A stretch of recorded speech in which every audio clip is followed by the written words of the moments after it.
नमस्कार मित्रों, एच के कथाएं चैनल में आपका स्वागत है। आज हम भगवान विष्णु के 10 अवतारों के बारे में जानेंगे कि भगवान विष्णु के 10 अवतार कौन कौन से हैं।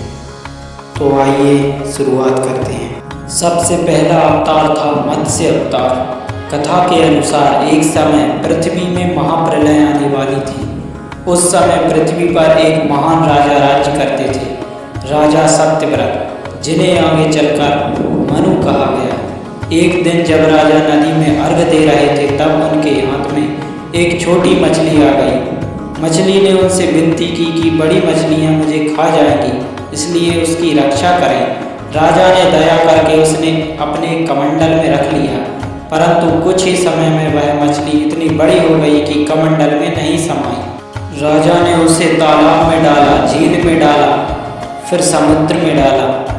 तब राजा को समझ आ गया कि यह कोई साधारण मछली नहीं है। तब भगवान विष्णु ने प्रकट होकर बताया कि शीघ्र ही जल प्रलय आने वाली है। भगवान ने आदेश दिया कि एक विशाल नौका बनाओ और उसमें सप्त ऋषियों, औषधियों, बीजों को सुरक्षित रखो। जब प्रलय का समय आया, तब भगवान विशाल मछली के रूप में प्रकट हुए और उस नौका को अपने सींग से बांधकर सुरक्षित स्थान तक ले गए। इस प्रकार सृष्टि का बीज नष्ट होने से बच गया। दूसरा अवतार है कूर्म अवतार। एक समय देवताओं और असुरों के बीच अमृत प्राप्त करने के लिए समुद्र मंथन हुआ।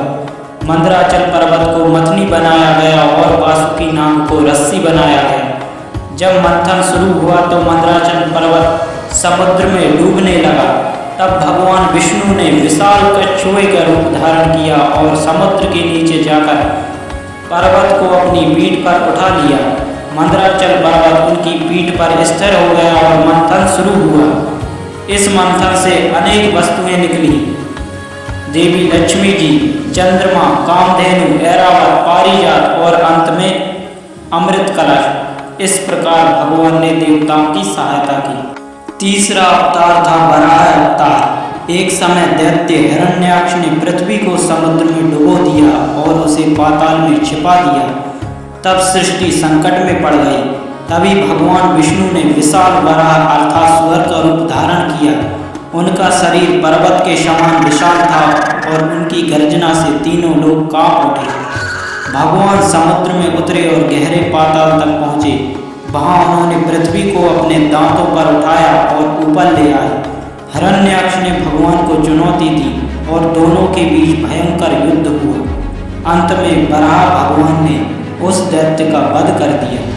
चौथा अवतार था नरसिंह अवतार। हिरण्याक्ष का भाई था हिरण्यकश्यपु। उसने कठोर तप करके ऐसा वरदान पाया कि उसे न मनुष्य मार सके, न पशु, न घर के भीतर, न बाहर, न दिन में, न रात में, न किसी अस्त्र से, न ही शस्त्र से। लेकिन उसका पुत्र प्रहलाद भगवान विष्णु का महान भक्त था।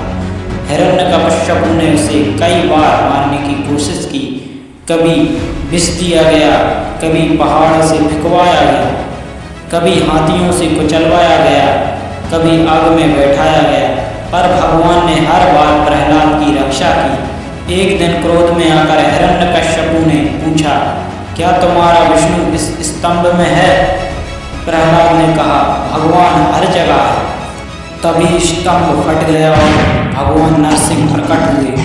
उन्होंने संध्या समय में महल के द्वार पर रखकर अपने नखों से हिरण्यकश्यपु का वध कर दिया। पांचवा अवतार था वामन अवतार। उस समय दैत्यराज राजा बलि ने अपनी शक्ति से तीनों लोक जीत लिए थे। देवताओं ने भगवान विष्णु से सहायता मांगी। भगवान ने एक छोटे ब्राह्मण के रूप में राजा बलि के यज्ञ में पहुँचे और 3 पग भूमि दान में मांगी। राजा बलि ने वचन दे दिया। तब वामन भगवान विराट रूप में फैल गए। एक पग में पृथ्वी, दूसरे में स्वर्ग और तीसरे पग के लिए स्थान नहीं बचा। राजा बलि ने अपना सिर भगवान के चरणों में रख दिया। भगवान उसकी भक्ति से प्रसन्न हुए और उसे पाताल लोक का राजा बना दिया। छठा अवतार था परशुराम। उस समय पृथ्वी पर कई क्षत्रिय राजा अत्याचारी हो गए थे। परशुराम ऋषि जमदग्नि के पुत्र थे। उनके पास भगवान शिव द्वारा दिया गया दिव्य फरसा था। जब कार्तवीर अर्जुन नामक राजा ने उनके पिता की हत्या कर दी, तब भगवान परशुराम ने क्रोध में आकर क्षत्रियों को 21 बार नाश किया।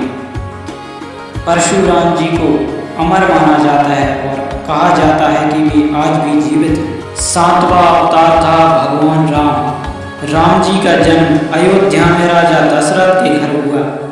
उन्होंने वनवास के दौरान अनेक राक्षसों का वध किया और अंत में रावण का वध करके धर्म की रक्षा की। राम जी का जीवन मर्यादा, सत्य और कर्तव्य का सर्वोच्च उदाहरण है। 8वां अवतार था भगवान कृष्ण। कृष्ण जी का जन्म कारागार में हुआ, क्योंकि उनके मामा कंस को भविष्यवाणी थी कि देवकी का 8वां पुत्र उसका वध करेगा। कृष्ण भगवान ने बचपन में अनेक राक्षसों का वध किया, पूतना, बकासुर, अघासुर, व्योमासुर इत्यादि। बाद में उन्होंने कंस का वध किया और महाभारत युद्ध में अर्जुन को भगवत गीता का उपदेश भी दिया था।